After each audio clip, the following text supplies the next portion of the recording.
ہم ابتدا میں اس بات کو دیکھتے ہیں کہ جب اس کائنات کی ابتدا ہوتی ہے تو کلام مقدس کھلتا ہے اور فرمایا جاتا ہے پہلی ہی لائن میں کہ خدا نے ابتدا میں زمین و آسمان کو پیدا کیا۔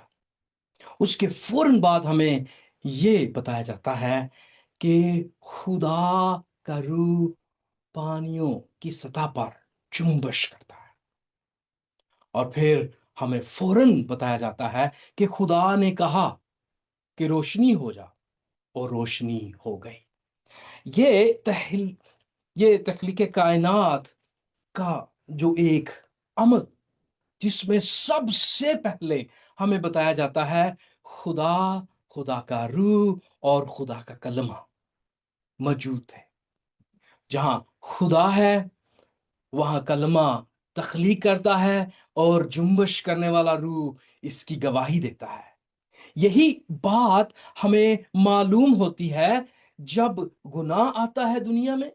گناہ کی وجہ سے یہ تخلیق برباد ہوتی ہے۔ اس کی بحالی پر جب انجیل مقدس، جس کا مطلب ہے خوشخبری، جب وہ کھلتی ہے تو یوحنا رسول، جسے ہم یا بھی کہتے ہیں، جو بپتسمہ دینے والا ہے، وہ بڑی دلیری کے ساتھ جب مسیح یسوع اس کے وسیلہ سے بپتسمہ لیتے ہیں تو وہ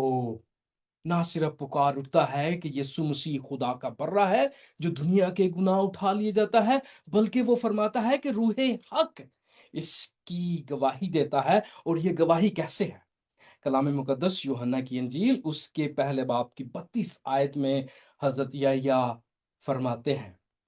اور یوحنا نے یہ گواہی دی کہ میں نے روح کو کبوتر کی طرح آسمان سے اترتے دیکھا ہے، اور وہ اس پر ٹھہر گیا، اور میں تو اسے پہچانتا نہ تھا، مگر جس نے مجھے پانی سے بپتسمہ دینے کو بھیجا اسی نے مجھ سے کہا جس پر تو روح کو اترتے اور ٹھہرتے دیکھے وہی روح القدس سے بپتسمہ دینے والا ہے۔